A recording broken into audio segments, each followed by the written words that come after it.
Buenas tardes con todos. En esta oportunidad voy a hablar acerca de lo que es el manejo de shock vasodilatador refractario. Soy médico residente de tercer año, Paola Sicus Quispe, de la especialidad de emergencias y desastres del Hospital Nacional 2 de Mayo. Como introducción tenemos de que el manejo de shock implica corregir básicamente lo que es la causa desencadenante y restaurar la perfusión adecuada de todos los órganos, mediante el uso de reanimación de líquidos y medicamentos vasoactivos según sea necesario. El choque circulatorio normalmente se desarrolla casi en un 33% de los pacientes críticamente enfermos. La mortalidad de los pacientes con shock sigue siendo tan alta que va desde un 30 al 50% debido al fracaso multiorgánico. Altas dosis de catecolaminas son directamente tóxicas tanto para los tejidos como los diferentes órganos. Como definición de shock refractario tenemos básicamente que es la manifestación de una insuficiencia cardiovascular, ¿no? Debido a que hay una respuesta hemodinámica inadecuada a altas dosis de vasopresores que se desarrolla a partir de una vasodilatación incontrolada, es decir, una hipotensión más hipoperfusión tisular y una hiporrespuesta vascular a los vasoconstrictores. Básicamente lo vamos a considerar como una respuesta inadecuada a la terapia de vasopresores, en este caso que el más usado o el que se recomienda es la noradrenalina y tendría que ser mayor o igual a 0.5 microgramos por kilogramo minuto. Hablando ya de la fisiopatología del shock refractario, esto se va a caracterizar básicamente por lo que es el deterioro de la respuesta vascular a la estimulación de catecolaminas. Este shock se va a dar por una hipoxia, acidosis, una hiperlactatemia que van a conllevar a la activación de los canales de potasio que van a ser sensibles al ATP. Y esto va a ocasionar una vasorelajación. Va a haber una sobreproducción de las especies reactivas de oxígeno, por lo tanto una disfunción endotelial y mitocondrial. Va a ocasionar un metabolismo desregulado del óxido nítrico que va a llevar a una modulación de la coagulación y a una disminución de la actividad bactericida. También parte del shock refractario cuando tenemos una hiperglicemia, hipocalcemia, deficiencia de corticoides, va a llevar a la alteración de la respuesta de las catecolaminas, ¿no? Y por lo tanto también la producción incontrolada de óxido nítrico que ayuda a la relajación del músculo liso vascular. Todo esto nos va a conllevar a ¿qué? A un shock vasodilatador refractario. Nosotros al tener este shock refractario, básicamente se va a caracterizar por la hipotensión persistente y el uso de vasopresores, ¿no? Tenemos que tener en cuenta de que van a haber evaluar el gasto cardíaco y si es que esto hay respuesta a fluidos o no. Si tenemos un bajo gasto cardíaco y hay respuesta a fluidos, podríamos estar frente a un shock hipovolémico, ¿no? Puede ser por una hemorragia, por una diuresis excesiva, un trastorno gastrointestinal, entre otros. ¿Y cómo vamos a hacer el diagnóstico? A través de exámenes, a través de laboratorios, imágenes, y básicamente va a responder a lo que es fluidos y a una transfusión sanguínea. Cuando tenemos un bajo gasto cardíaco y no hay respuesta a fluidos, podríamos estar frente a un shock cardiogénico que puede ser causa por una miocardiopatía, por un estrés del miocardio, por una depresión miocárdica, por un corte pulmonar, entre otros, ¿no? Igual, para el diagnóstico vamos a necesitar una ecocardiograma en función y considerar en este caso, si estamos frente a un shock cardiogénico, el uso de inotrópicos y soporte ventilatorio. Ya si nosotros estamos frente a un también gasto cardíaco bajo que puede que no responda también a fluidos, podríamos estar frente a un shock obstructivo. Esto puede deberse a un taponamiento cardíaco, neumotórax de tensión, embolismo pulmonar, entre otros, ¿no? Igual el diagnóstico de esto lo vamos a hacer a través de unas imágenes, ultrasonido, ecocardiograma y vamos a corregir la causa. Ya el otro tipo de shock que tenemos que evaluar es el shock que sí tiene un alto gasto cardíaco y no puede o no responder a los fluidos. Entonces estamos hablando de un shock vasodilatador y como cabeza o lo más frecuente es la sepsis, ¿no? Puede ser también por anafilaxia, por acidosis metabólica, hipocalcemia, entre otros. Igual el diagnóstico lo vamos a hacer a través de exámenes de laboratorio, biomarcadores como nos va a ayudar los biomarcadores como la procalcitonina, el calcio ionizado, entre otros. Y en este tipo de shock pues vamos a a considerar los antibióticos, ¿no? Y también el inicio de vasopresores. Ahora, hablando de los algoritmos de shock vasodilatador, básicamente, cuando nosotros tenemos un shock temprano, debemos identificar y tratar la causa, ¿no? Se empieza con la reanimación de líquidos y ya se va iniciando la terapia con norepinefrina, si fuera necesario. Luego ya cuando tenemos un shock severo, también igual tenemos que identificar y tratar la fisiopatología que está conllevando a esto. Por ejemplo, una hipovolemia, una acidosis, una hipocalcemia, tratar esto, ¿no? Refieren también de que se podría agregar una terapia combinada racional de vasopresores, en este caso la norepinefrina, y agentes coadyuvantes como la hidrocortisona a dosis baja o altas dosis de ácido o la tiamina. Y en cuanto al shock refractario, siempre es importante identificar la patología, identificar la causa o la patología para poder abarcar el shock, ¿no?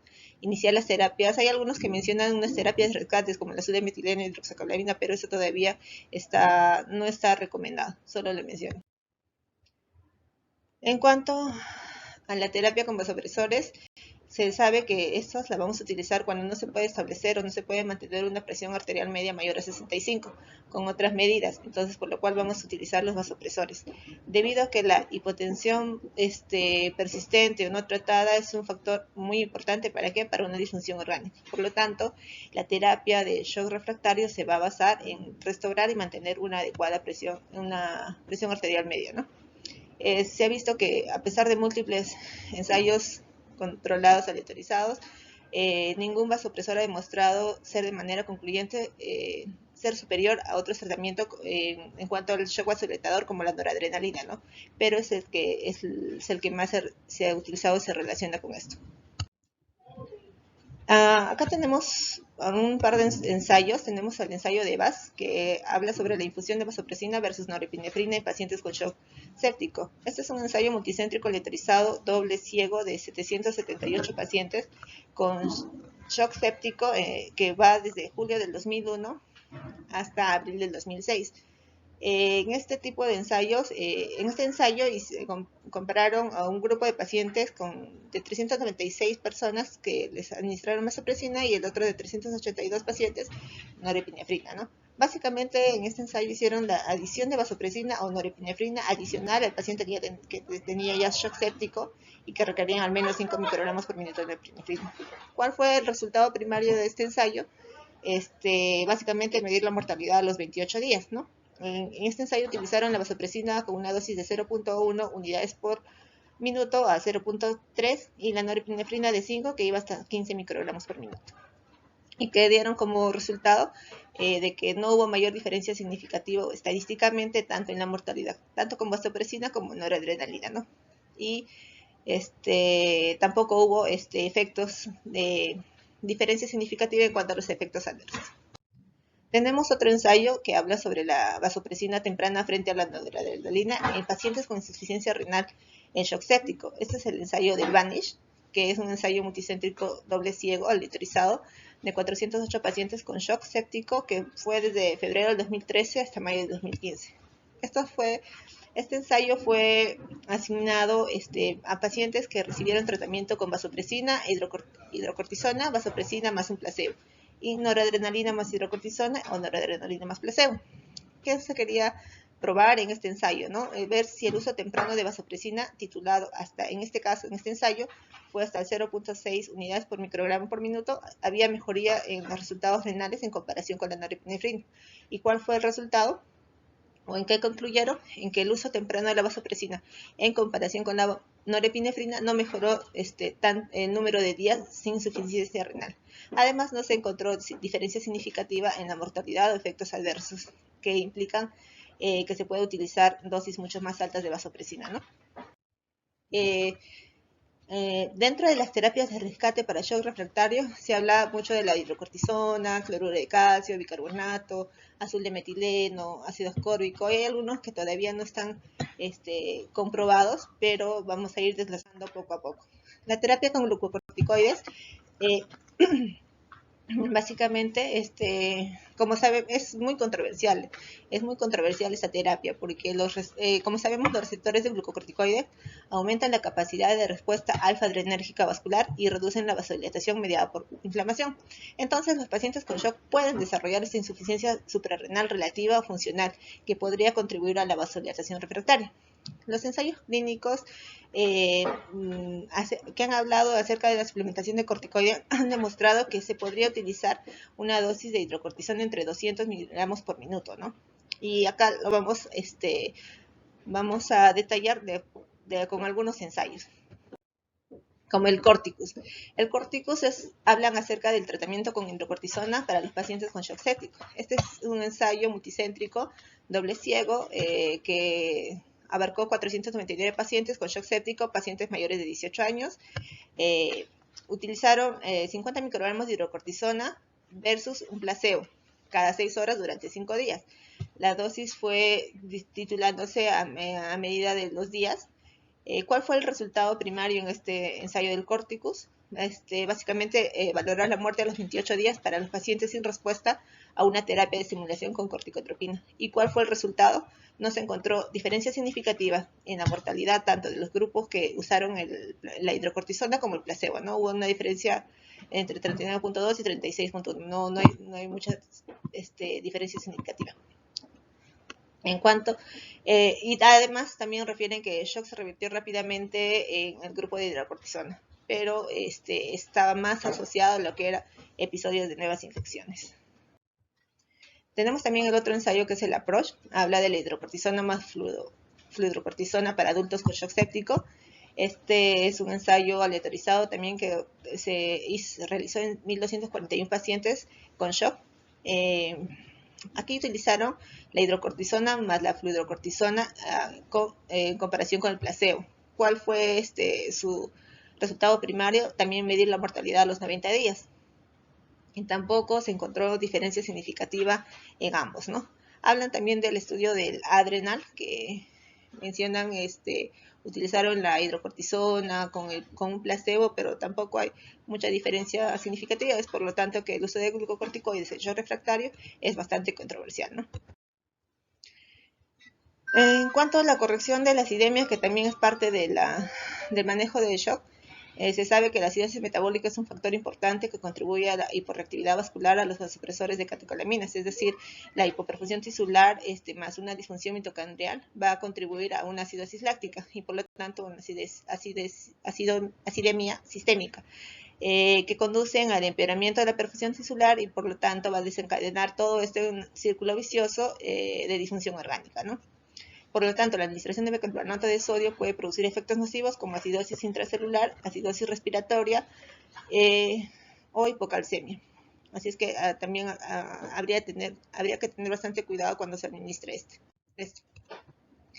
Hablan también de lo que es la terapia de reemplazo renal, pero es limitada básicamente se puede limitar básicamente para la eliminación de la acidemia. Hablan también del calcio, la hipocalcemia se puede deprimir, que hay que tener en cuenta de que puede deprimir la función cardiovascular y producir hipotensión, ¿no? Entonces por eso también son bastante controversiales. Los inhibidores del óxido nítrico y hablan de unas futuras terapias. Dentro de estas la más resaltante es la angiotensina 2. Y para ello vamos a hablar de este ensayo, ¿no? La angiotensina 2 para el tratamiento de shock vasodilatador, que es el ATOS 3. En este ensayo comparó básicamente la infusión de angiotensina 2 con un placebo en 321 pacientes con shock vasodilatador refractario. Esta infusión de angiotensina versus el placebo necesitaban o requerían dosis altas de norepinefrina mayor a 0.2 microgramos por kilogramo minuto. Entre la hora 3 y las 48 horas se intentó retirar la angiotensina, pero podía continuar si la dosis inicial de Nora aumentaba mayor a un 0.1 microgramos por kilogramo por minuto.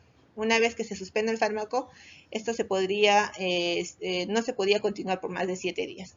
¿Cuál fue la conclusión de este ensayo ATOS básicamente en cuanto a la angiotensina? Es de que hubo una respuesta en cuanto a la presión arterial a las 3 horas después del inicio de la infusión de angiotensina, pero esta respuesta se definió como ¿cómo vamos a saber si hubo respuesta a esto? la definieron como que la presión arterial al menos tenía que subir en 10 milímetros de mercurio del valor inicial para ver si es que había respuesta, ¿no? Este ensayo todavía solo nos habla de esto, si es que hay respuesta o no, y se evalúa con la presión arterial media, más no nos habla de una respuesta, un resultado primario como mortalidad a los 28 o 90 días, así es que todavía habría que tomarlo con pinzas. Básicamente, entonces, vamos a concluir con de que el choque refractario se define como la hipotensión persistente a pesar de terapia con vasopresores en dosis altas y es una manifestación letal de la insuficiencia cardiovascular con múltiples causas potenciales y una fisiopatología muy compleja, como ya lo hemos visto. Esta estrategia de manejo estándar incluye básicamente lo que es la identificación y corrección de la causa subyacente, la administración de líquidos y el apoyo vasopresor usando lo que es la norepinefrina, que es el estándar actual de primera línea. Y cuando este enfoque es inadecuado para restaurar la presión arterial adecuada, pues el estándar actual dicta de que podría agregarse algún otro vasopresor, en este caso la vasopresina, epinefrina, pero tampoco que haya tenido mayor significancia o según los ensayos que se les ha mostrado. Esta es la bibliografía de la que he sacado los datos y eso sería todo.